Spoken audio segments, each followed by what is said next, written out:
tema número 33 de esta serie. Seguimos con nuestro tema, última parte de este tema, el anticristo, parte 3.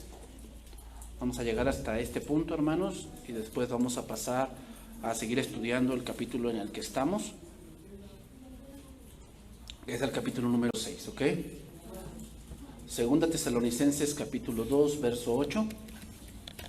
Dice ahí: y entonces se manifestará aquel inicuo, a quien el Señor matará con el espíritu de su boca y destruirá con el resplandor de su venida. Inicuo cuyo advenimiento es por obra de Satanás, con gran poder y señales y prodigios mentirosos y con todo engaño de iniquidad para los que se pierden, por cuanto no recibieron el amor de la verdad para ser salvos. Hemos visto que a través de la historia, hermanos, han surgido muchas gentes con hambre de poder y que han llevado a pueblos, incluso naciones, a través de la conquista y a través de la guerra. Sin embargo, algo que tiene el dominio humano es que no dura para siempre. Muchos de ellos se creyeron dioses y actuaban como si fueran uno. Sin embargo, muchos sufrieron conspiraciones, otros sufrieron envenenamientos, otros sufrieron locura, otros murieron por enfermedades inexplicables, como fue Alejandro Magno, demostrando así que eran simples humanos. Y además de todo, dejaron el reino a la merced de otros, como recuerdas con Alejandro Magno y sus 4 generales. Vamos a entrar ahora a la última parte de los reinos para entrar a nuestros días, donde todo se empieza a preparar para que aparezca otro personaje que los lleve a un solo pensamiento. Ese es el punto del anticristo, hermanos. El anticristo va a lograr que todo el mundo tenga un solo pensar hacia dónde ir. ¿Ok? Hoy cada quien tiene su propio pensamiento, ¿no? Y dicen, pues tú piensas que esto y el otro, pues yo te respeto, y si tú piensas eso, pues bueno. Pero el anticristo va a lograr algo, y es que va a lograr que la gente piense como él. Entonces, hacemos un recuento de lo que hemos visto para retomar lo que hoy tenemos que estudiar, ¿no? Hemos visto que Nabucodonosor tuvo un sueño donde Dios le revelaba el futuro, le decía la historia de las naciones que vendrían después de él. Hemos leído este pasaje donde vemos lo siguiente, ¿no? Veíamos que él soñó una gran estatua con la cabeza de oro que significaba Babilonia. Después dice que los pechos y los brazos de plata, que significaban el imperio medo-persa. Después venía los muslos, que eran de bronce, que es el imperio griego, que ahí ya llegamos. Y ahora vamos a ver el último, que son las piernas, que son de hierro, y eso es el imperio romano. ¿Okay? De más adelante vemos una visión de Daniel mismo, donde ve a 4 bestias que se levantan y se les daba órdenes y hacían cosas dentro de la historia. También veíamos que a eso se asemejaban estos grandes ejércitos. ¿Ok? Ahora veremos el hierro, Daniel 2:40. Daniel 2:40. Vamos a empezar a estudiar ese último imperio, y voy a pasar un poco a la época actual de cómo estamos hoy. Cómo estamos hoy en el punto. No voy a tocar todos los aspectos porque no me daría tiempo, pero vamos a tocar hoy el punto en el que vamos a estar viendo que muchas cosas que pensábamos imposibles, ahora sí son posibles. ¿Ok? Daniel 2:40 dice: y el cuarto reino será fuerte como hierro, y como el hierro desmenuza y rompe todas las cosas, desmenuzará y quebrantará todo. Ahora Daniel 7:7, vamos a estudiar también en conjunto esos 2 versos. Daniel 7:7. Después de esto miraba yo en las visiones de la noche, y he aquí la 4ª bestia, espantosa y terrible, y en gran manera fuerte, la cual tenía unos dientes grandes de hierro. Devoraba y desmenuzaba, y las obras hollaba con sus pies. Y era muy diferente de todas las bestias que vi antes de ella, y tenía 10 cuernos. Esta última bestia que se ve en estos versos y parte de los pies de hierro es el reino romano. Algo que tuvo el dominio romano es que fue devastador en sus conquistas. El dominio romano llegó a su fin en el 476 después de Cristo. Una de las características que tenía Roma y que tiene esta bestia que nombra Daniel es el terror. El gobierno romano no era tan esplendoroso como fue Babilonia, o con grandes ejércitos como lo tenía el imperio medo-persa. Sin embargo, el imperio romano lo que tenía era mucha ingeniería y tenía mucha organización en la guerra.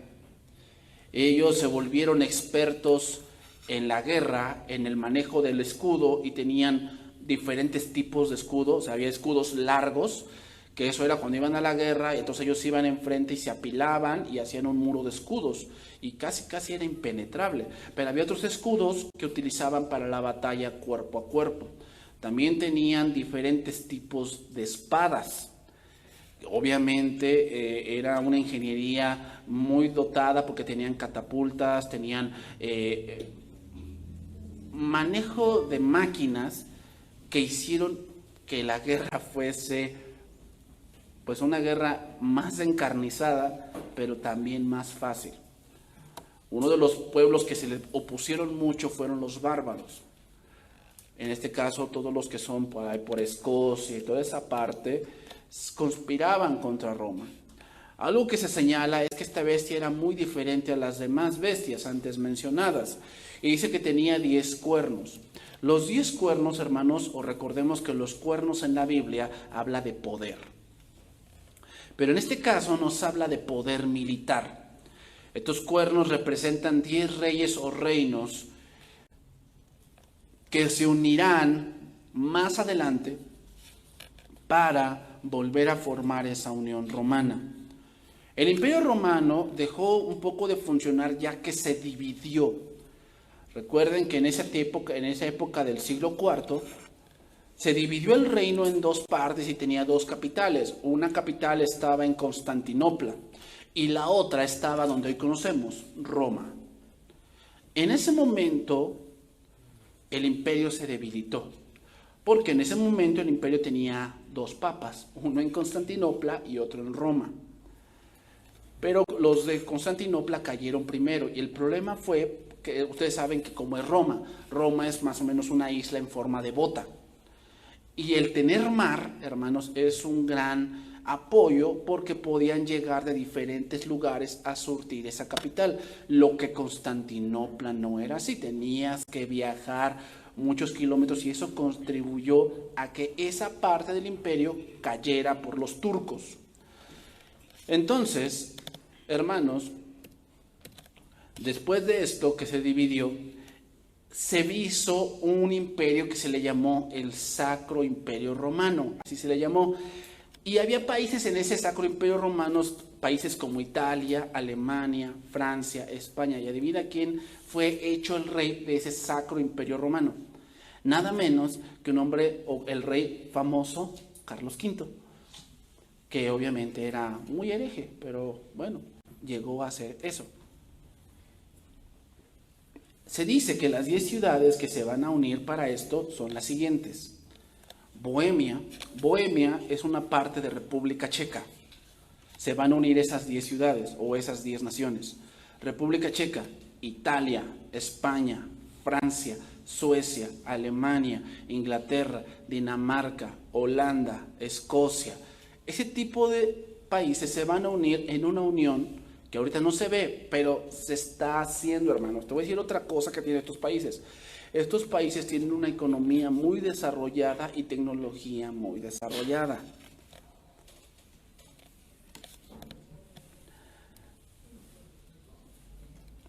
Entonces continuamos ahí, Daniel 7:7.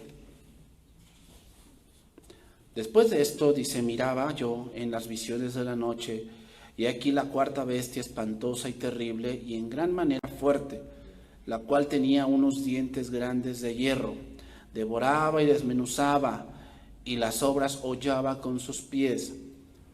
Una de las cosas que aquí se ve es la invasión que fue en el año 70 después de Cristo por Tito.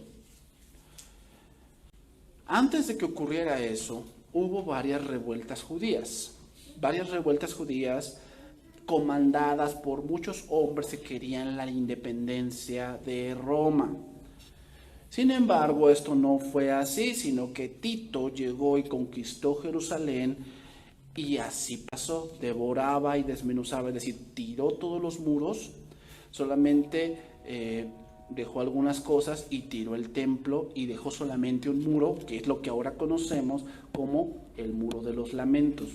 El Muro de los Lamentos, que se encuentra en Israel, es una parte del antiguo templo de Israel. De hecho, cuando tú vayas a ese muro, si Dios te permite ir, cuando tú entras allí dice que es un lugar al que no le debes dar la espalda. Cuando tú vayas a ese muro, vas allí y el muro está lleno de papeles, ya que ahí van a orar los rabinos y van a dejar sus peticiones en forma de rollo. Pero cuando te alejas de ese muro, tienes que por lo menos alejarte unos 5 a 10 metros, no dándole la espalda, sino vas caminando hacia atrás. Bueno, eso fue lo que pasó, y en verdad Roma hizo eso. Roma desmenuzó, destrozó, y dice ahí, y las sobras hollaba con sus pies, es decir, mataba a capa y espada a todos, mujeres, niños, ancianos, a todos los mataba. Por eso dice, y era muy diferente de todas las bestias que vi antes de ella, y tenía 10 cuernos. Dice, mientras yo contemplaba los cuernos, he aquí que otro cuerno pequeño salía entre ellos, y delante de él fueron arrancados 3 cuernos de los primeros, y aquí que este cuerno tenía ojos como de hombre, y una boca que hablaba grandes cosas. Bueno, voy a entrar un poco en materia aquí. Hace unos 30 años surgió un hombre llamado Uri Geller. Se llama Uri Geller. Es un judío. De hecho, todavía vive. En este momento tiene 72 años. Pero en su juventud se presentaba en televisión. Y este joven judío hacía cosas sorprendentes. Tenía una influencia no solo sobre personas, sino sobre cosas. Por decir, un pastor de Brasil escribió esto sobre este hombre que visitó Brasil, este hombre. Dice que, ¿cómo empezó este hombre? Dice que él cuenta, Uri Geller cuenta, que cuando tenía 3 años de edad, estando en un jardín árabe, se encontró frente a un fenómeno igneo lucífero. Significa igneo lucífero es que se encontró con una luz brillante que tenía forma de algo. Eso es lo que significa. Que irradiaba un gran esplendor y que le dijo que tenía él una gran misión en este mundo, y entonces le dio varios libros que él leyera. Y entonces dice que las cosas sobrenaturales que él hacía eran sorprendentes.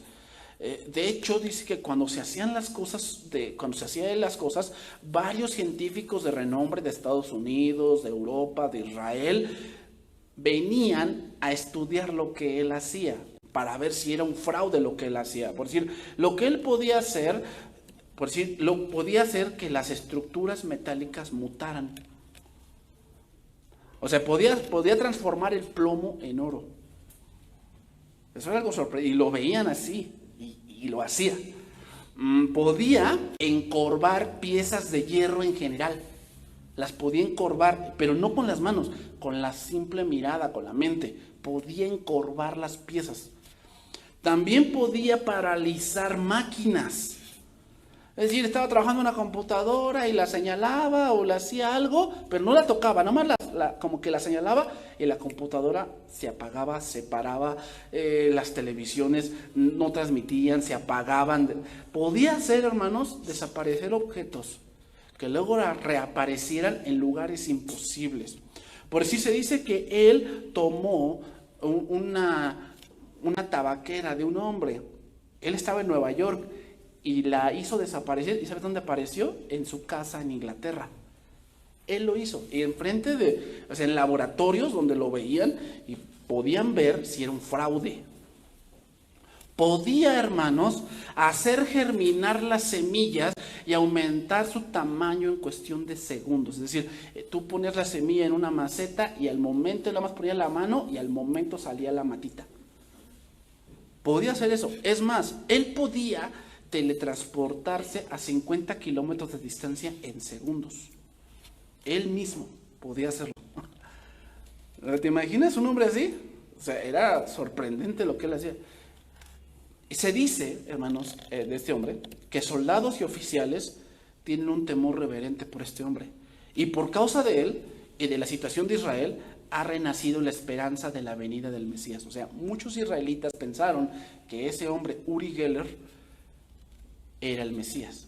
El nombre Uri Geller significa, o la palabra Uri significa mi luz. Eso significa mi luz. En el hebreo eso significa. Entonces el nombre Uri Geller significa mi luz es Geller. Imagínate.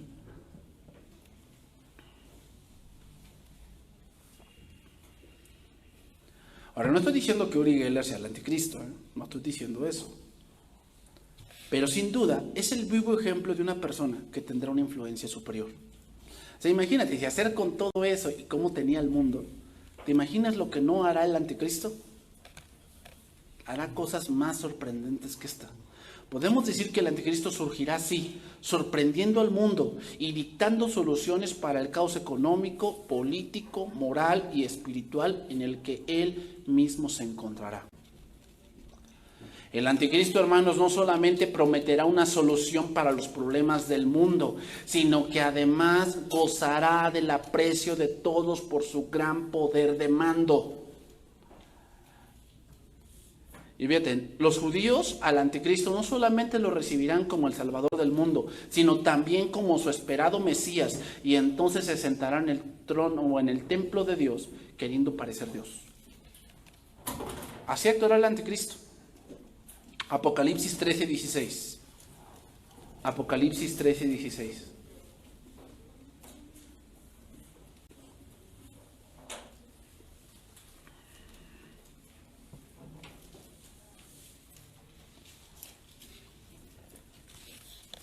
Dice ahí, Apocalipsis 13:16. Y hacía que todos, pequeños y grandes, ricos y pobres, libres y esclavos, se les pusiese una marca en la mano derecha o en la frente, y que ninguno pudiese comprar ni vender, sino el que tuviese la marca o el nombre de la bestia o el número de su nombre. Aquí hay sabiduría. El que tiene entendimiento cuente el número de la bestia, pues es número de hombre, y su número es 666. Las letras, tanto en hebreo como en griego, tienen valor numérico, hermanos. Es decir, el hebreo y el griego no tienen un alfabeto numérico como nosotros. No de la misma forma como nosotros. Algunos creen que cuando Juan escribió esto, aunque lo escribió en griego, él se refirió a la numeración hebrea. Y esto trata de aplicar el número 666 a varios enemigos conocidos, valiéndose de las cifras romanas. Tú sabes que el palito romano es 1, la C es 100, la L es 50, y así nos vamos yendo, ¿ok? Voy a dar algunos ejemplos de esto que el nombre da 666. Por decir, hubo un emperador que persiguió mucho a la iglesia llamado Diocleciano, así se llama, Diocleciano. Y al juntar el nombre Augusto Diocleciano en el latín, su nombre da 666, sumado ese nombre. Y no es el anticristo, ¿ok? Por decir, otro método, al Papa,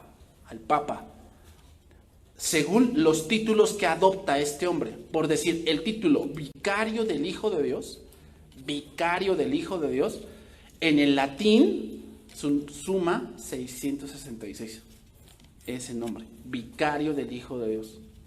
O también vicario general de Dios en la tierra, ese nombre en latín suma 666. Ahora, no decimos con esto que porque da la suma, ahí está el anticristo. No es así. Hacemos esta referencia solamente para subrayar cuán vasta es la aplicación de esta señal de la bestia. La Biblia identifica a esta bestia como un hombre en todo sentido de la palabra. Entonces, ¿qué va a pasar acá? Dice aquí, seguimos ahí, vamos a releer ese verso, ahora del versículo 15, Apocalipsis 13:15. Y se le permitió infundir aliento a la imagen de la bestia para que la imagen hablase. e hiciese matar a todo el que no la adorase. Fíjate, va a ser una imagen de él mismo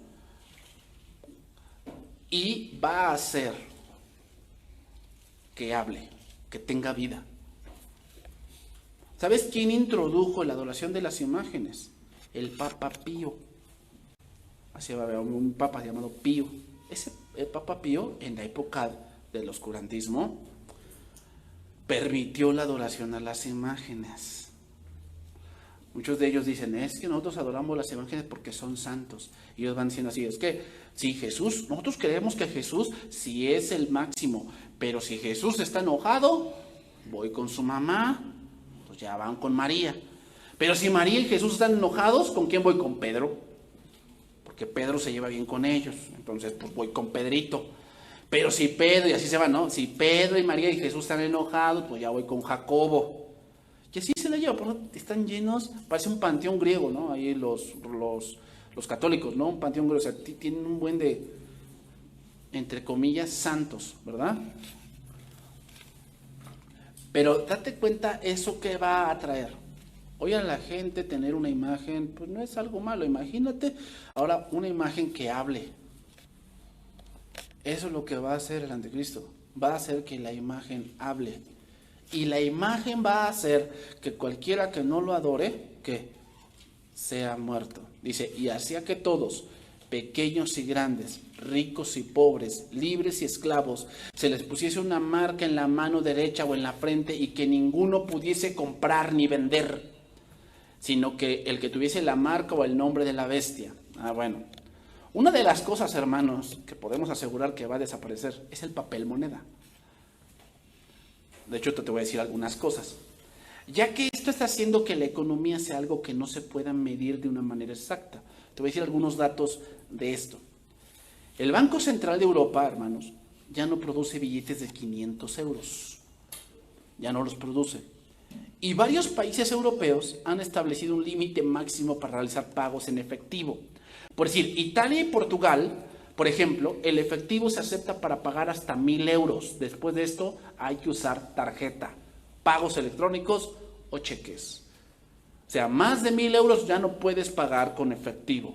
Tienes que utilizar tarjeta. O sea, eso te obliga a que tengas que tener un historial crediticio y tengas que estar en la internet.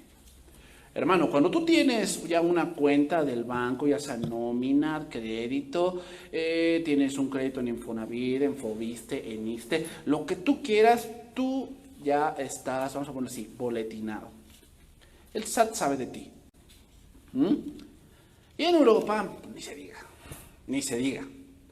Por decir, en Singapur también eliminó ya el billete de mayor denominación hace un par de años. Y Corea del Sur dice que para el 2020 no utilizará más billetes. También se dice aquí, hermanos, que para el 2020 el banco Bancomer ya no utilizará más papel. Ya no. Ahora las cosas, cuando tú llegues a un banco, en este caso de Bancomer, tú llegas a un banco y vas a hacer una transacción, ya no te van a dar un voucher. Todo te lo envían vía correo, todo. Si hiciste una transacción, a tu correo va a ir. Si hiciste una transferencia, a tu correo no te van a dar papel. Es más, muchas de las transacciones se harán vía ya internet, ya no tendrás necesidad de ir al banco. Ya no.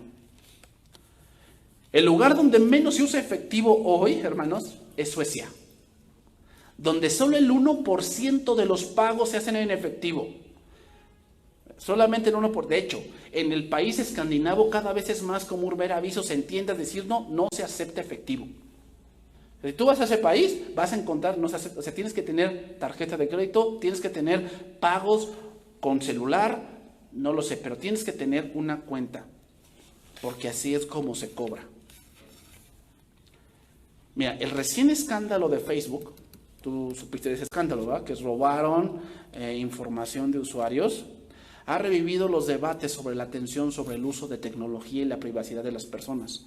La diferencia es que cualquiera puede salirse de Facebook, ¿verdad? Tú un día decides cerrar tu cuenta y la cierras, pero ¿cómo te sales de la economía. Ninguno va a poder comprar o vender. ¿Qué quiere decir esto? O sea, que tú dices, no, es que yo por eso yo aunque me toque, pues yo no compro nada. ¿Cómo te sales de la economía?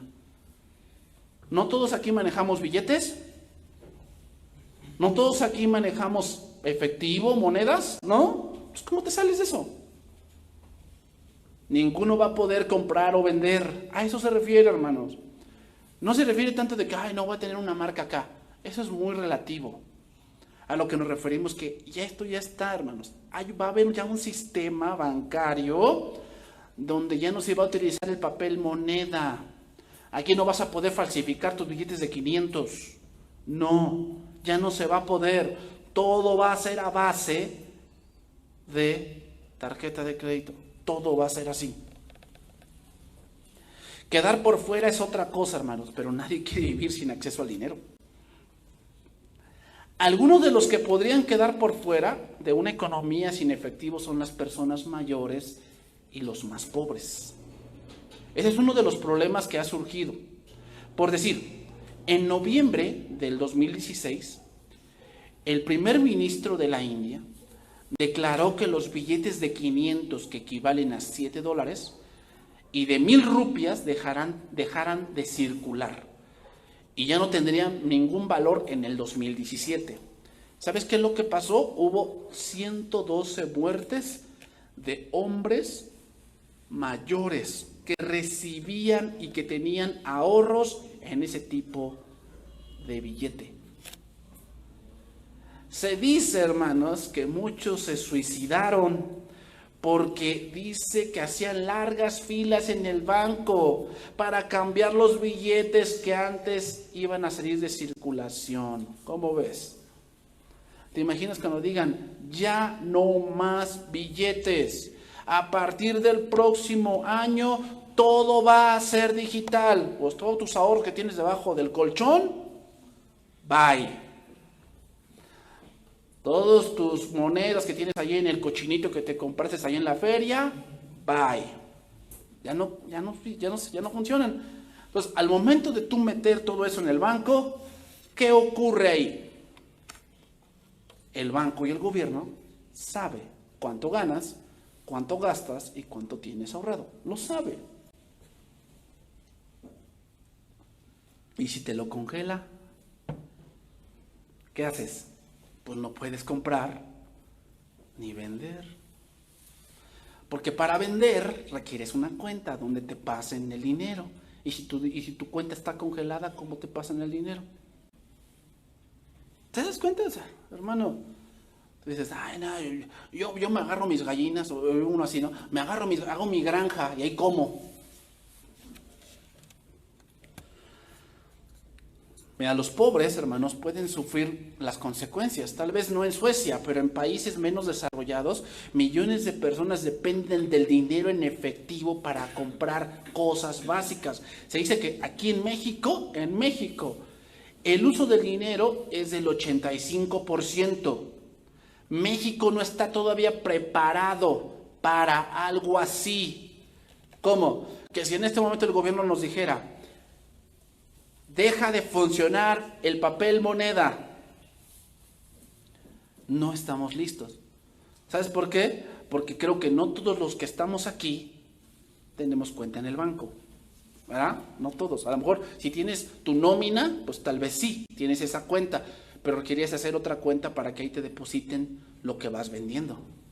Y no todos tenemos eso. Es más, muchos no tenemos ni la mínima idea de cómo se maneja una tarjeta de crédito. No todos tienen teléfono con internet o billeteras digitales, por lo que en una sociedad sin efectivo, las personas que no tienen acceso a servicios bancarios podrían terminar siendo ciudadanos de segunda clase, que eso es lo que va a pasar.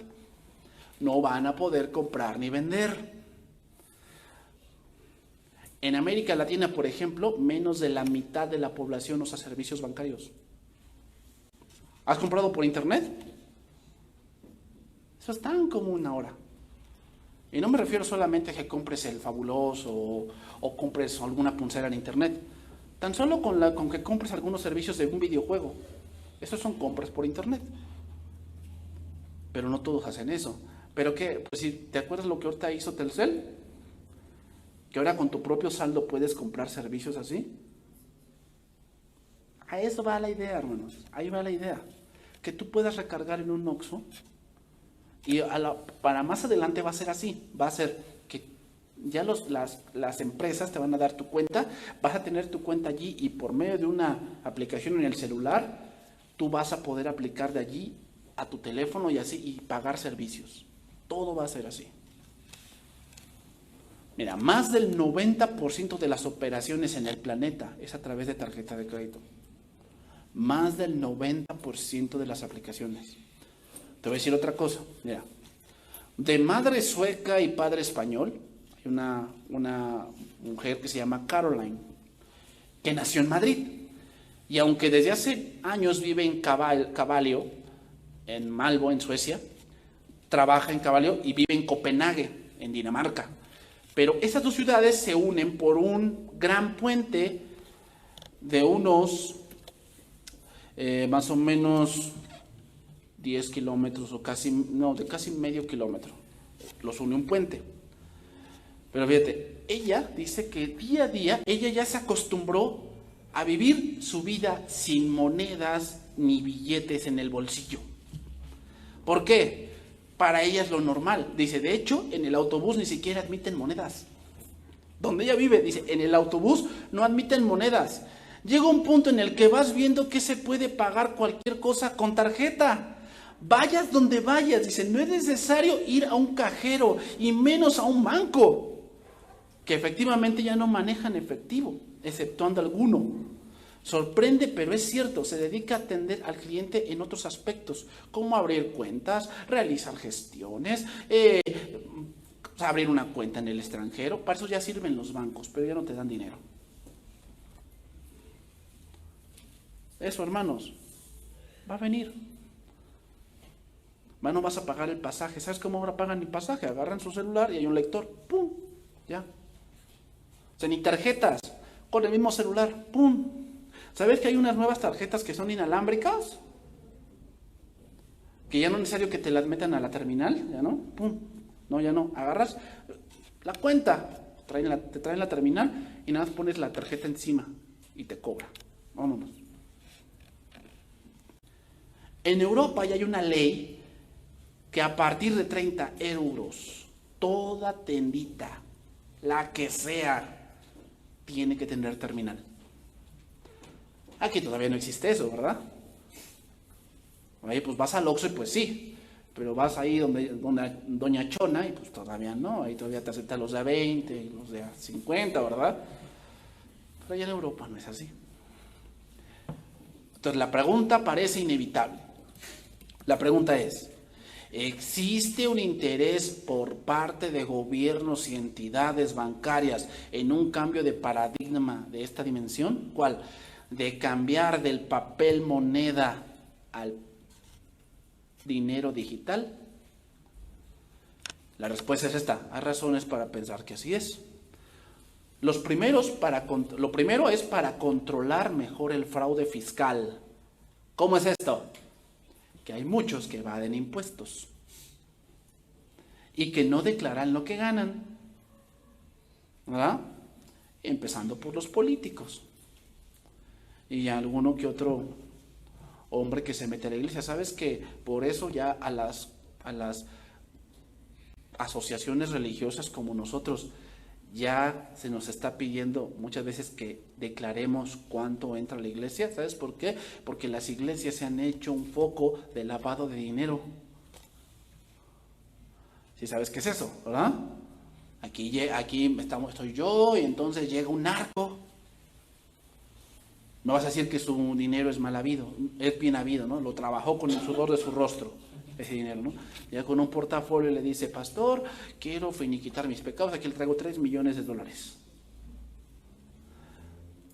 Entonces, como dice la Biblia, que orando todo, ¿verdad? Se santifica. Entonces le digo, voy a orar por el dinero y vénganos para acá.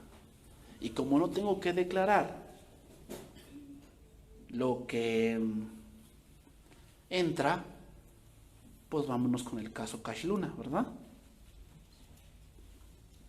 que la reina del sur pues la ayudó para construir esa iglesia que cuesta 20 millones de dólares, ¿verdad?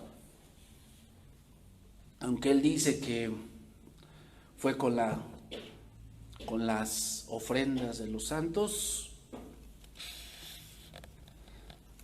Luego tiene una mansión, tiene un avión privado. ¿De dónde saca todo ese dinero? Y como las asociaciones religiosas no se les pide que declaren lo que entra, ¿qué pasa con todo ese dinero? Lavado de dinero. Bueno, por esa razón ahora se quiere hacer que el dinero sea digital. Lo segundo, para manejar mejor la política monetaria. Es decir, sería más fácil controlar operaciones ilícitas y así fiscalizar mejor la economía ilegal. Otra cosa, se ahorraría uno en billetes. Producir un billete de los nuevos de 500 pesos cuesta 250 pesos. Producir un billete de esos. ¿Te imaginas? O sea, sí, produzco un billete, pero me está costando. Obviamente, tala de árboles. Si dicen es de papel reciclado, tú sabes que para reciclar papel se requieren 1000 litros de agua. Todo eso tiene que ver.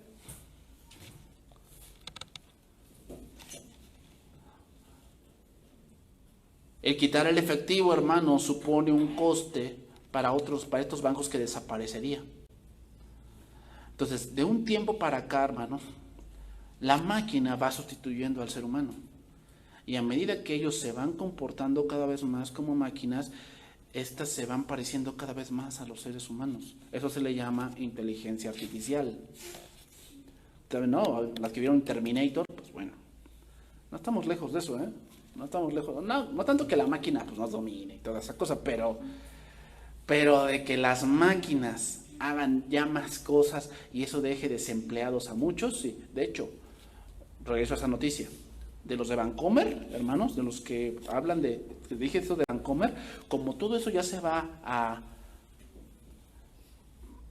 poner de una manera digital, más de 2000 empleados han perdido su empleo en los bancos por ese tipo de cosas. Así que, hermano, pues si vas a estudiar, pues ponte a estudiar robótica o mecatrónica. Ese es el futuro. Fíjate, en Holanda, cada bebé al nacer recibe un número para su identificación. Cada bebé. ¿Cómo ves? Así que para que te escondas, está difícil, hermanos. Aunque vivas allí en lo más alto de la sierra. A principios de la década de los 70, hermanos, fue elaborado en Brasil un sistema llamado el Registro Nacional de las Personas Naturales, destinado a la identificación numérica de todos los brasileños mediante un moderno sistema de cómputo. Cuando tú metías solamente un número, entonces el sistema sacaba a todo lo que te dedicabas y si estabas muerto o vivo. El proyecto fue vetado en 1974 porque señalaba que daría posibilidades a quien dirigiera la nación de controlar íntegramente a todas las personas. Porque no solamente era que te daba lo que hacías, daba un perfil psicológico de cuáles eran tus debilidades y tus virtudes. ¿Cómo ves?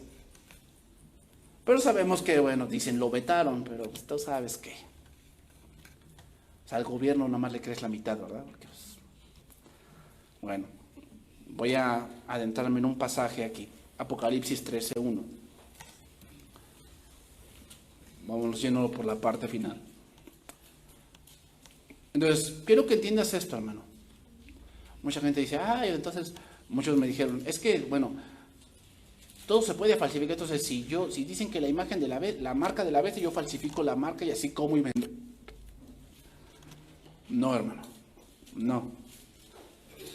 Como estamos hoy, hermano, de verdad, hoy la falsificación, yo entiendo que todo sistema humano tiene una debilidad porque lo hizo un ser humano. Pero hermano, en serio, o sea, hay sistemas tan sofisticados que tú ni te imaginas, ¿verdad? No te imaginas. A ver, ¿te has preguntado cómo cuando tú abres internet, por qué te salen ciertos anuncios? O sea, tú abres, no sé, una página de un blog de la Biblia y a los lados te aparecen anuncios de algo. ¿Te has preguntado cómo es ese algoritmo para saber qué venderte? Si tú entras a una página de compras, ¿cómo hace esa página web para determinar qué es lo que quieres ver? ¿Sabes cómo se le llama eso? Redes neuronales no supervisadas. Lo que hace esa parte es aprender de ti. ¿Dónde das clic? ¿Qué es lo que más ves? ¿Cuáles son tus búsquedas generales? ¿Tú sabes que Google no sabe todo eso de ti? Cada vez que haces una búsqueda, eso está en la base de datos. Y el algoritmo de Google aprende de ti. ¿Qué es lo que te gusta? ¿Cuáles páginas abres? ¿Qué es lo que más visitas? Y de acuerdo a todo eso, te saca un perfil de todo lo que quieres buscar. ¿Y sabes qué? Facebook hace lo mismo. ¿Por qué crees que te pone al lado? Personas que quizás conozcas. Cuando ve Facebook que tú, como hombre, agregas muchas mujeres, ¿qué te pone allí?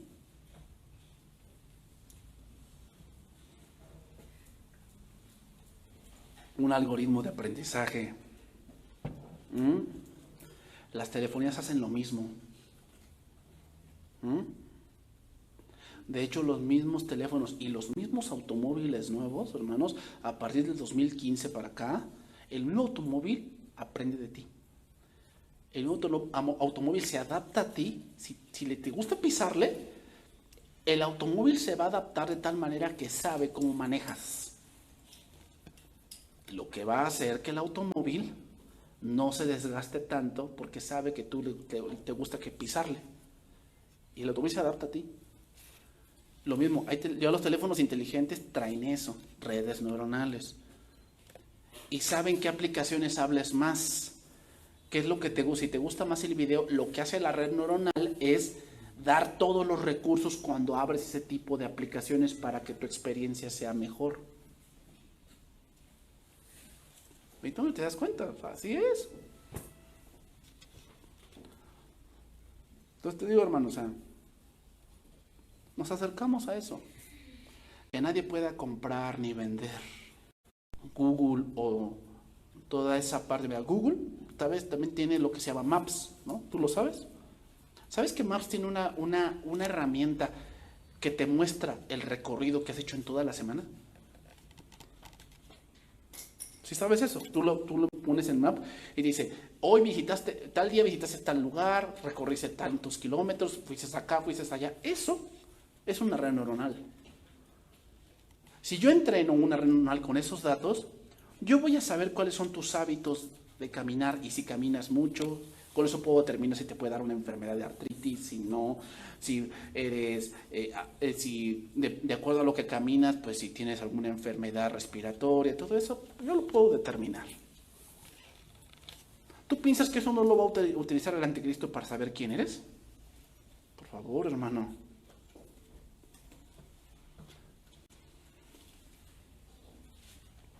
Tú dices, no, pues yo por eso no tengo internet en mi casa, ¿para qué? Nos acercamos a eso, ¿no? Refrigeradores conectados a internet. Microondas conectados a internet. Estufas conectadas a internet. Automóviles conectados a internet. ¿Sabes qué eso hace? Que tú digas que tu privacidad es nula. Tu privacidad es nula. Cuando te conectas a internet, hay muchas cosas que subes a la red que son públicas.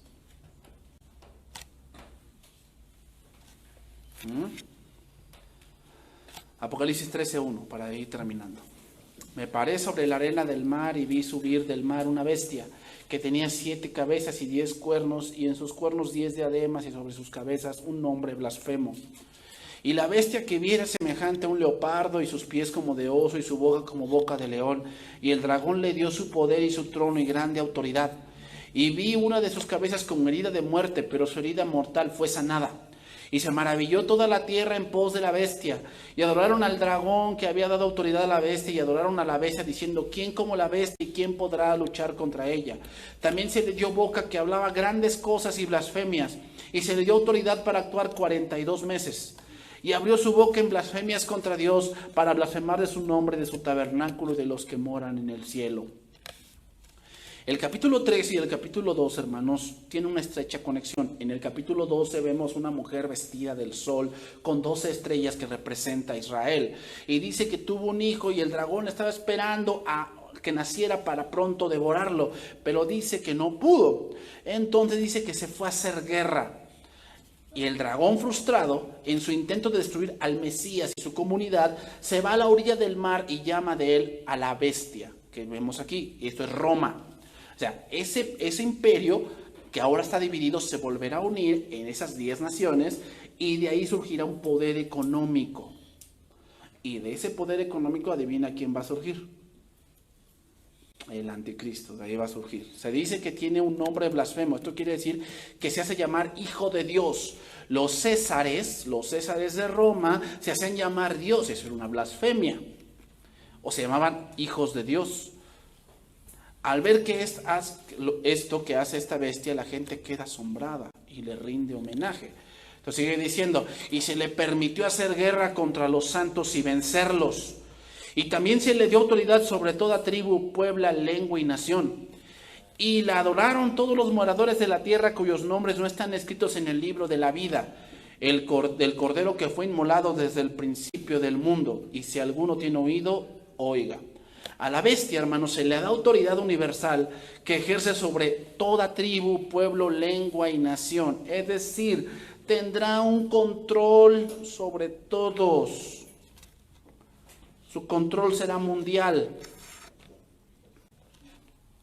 Y aquellos que no quieran ese control, lo irremediable es que serán muertos. Aquí nada más tienes de dos: o me adoras o te mueres. Y todos aquellos incrédulos que apoyan sus ideologías, que son doctrinas de demonios, que se entregan a los pensamientos de la bestia, se verán identificados con ella. Y por ello se entregarán a él, dándole adoración como Dios. Bueno, estamos en una época, y con esto voy a terminar. Estamos en una época donde hoy se dice: es que cada quien es libre de decir lo que quiera. ¿Ah? Tú eres libre. O sea, estamos en la época yo lo voy a llamar así, de la falsa libertad. ¿Por qué digo así, falsa libertad? ¿Por qué te hacen creer eso? Porque no es verdad. ¿Qué dicen? No, es que él es libre de hacer lo que quiera, pero está atado a un vicio. ¿Es libre, en verdad? Estamos en un tiempo donde vemos tanta inmoralidad, pero dicen es que son libres. Nada más que pues que se cuiden, ¿verdad? Que se cuiden. Pero son libres en verdad. No, no hay libertad. Por ese tipo de cosas, hermanos, el mundo se prepara para el anticristo. ¿Sabes por qué? Porque cuando ven a un hombre que piensa como ellos, ¿qué hace? Eso es lo que hacen los jóvenes. Están en contra de los pensamientos de sus padres, en contra de los pensamientos de los maestros, porque son bien aburridos, son bien cábulas. ¿Ok? ¿Qué pasa cuando llega alguien que piensa como ellos? ¿Qué hacen? Lo aceptan y lo toman como un modelo a seguir, ¿verdad? No, yo quiero ser como mi sobrino, porque él hace siempre lo que quiere. No, yo quiero ser como mi compadre. No, hombre, ese ni llega a su casa. Yo quiero ser así, ¿verdad? Porque él piensa que piensan así, piensan como él, ¿no? Y lo aceptan. Así será el anticristo. Estamos en una época donde, de verdad, hermanos, tenemos mucha información, pero yo puedo decir que la juventud de hoy es muy tonta. Porque así como hay mucha información en el internet, son flojos no leen nada, pero se cree que lo saben todo. Puta. Así será el anticristo. Llegará y en tu necedad pues te dará lo que quieres. Entonces, ¿qué va a hacer el hombre?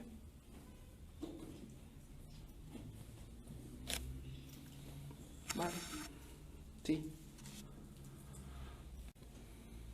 Pero no se dan cuenta que son esclavos de algo. ¿Qué le dijo Satanás a Jesús en la última tentación? ¿Lo recuerdas? Dice que le mostró los reinos y la gloria de ellos. Y le dijo, todo esto te daré si postrado me adorares. ¿Y sabes qué? Esa tentación vendrá. Y muchos van a caer ahí. El anticristo les va a decir, todo esto te voy a dar si tú me adoras. ¿Y qué van a decir las gentes? Sí, yo quiero eso. Yo quiero eso. Adórame y te lo voy a dar. Bueno, un mundo donde no hay límites, no hay reglas. Eso es lo que muchos quieren. Y el anticristo se los va a dar. Y entonces van a decir, ¿quién como la bestia? ¿Quién podrá contra ella? Pero no saben que en ese momento están firmando su condenación eterna. Que Dios bendiga su palabra, hermanos.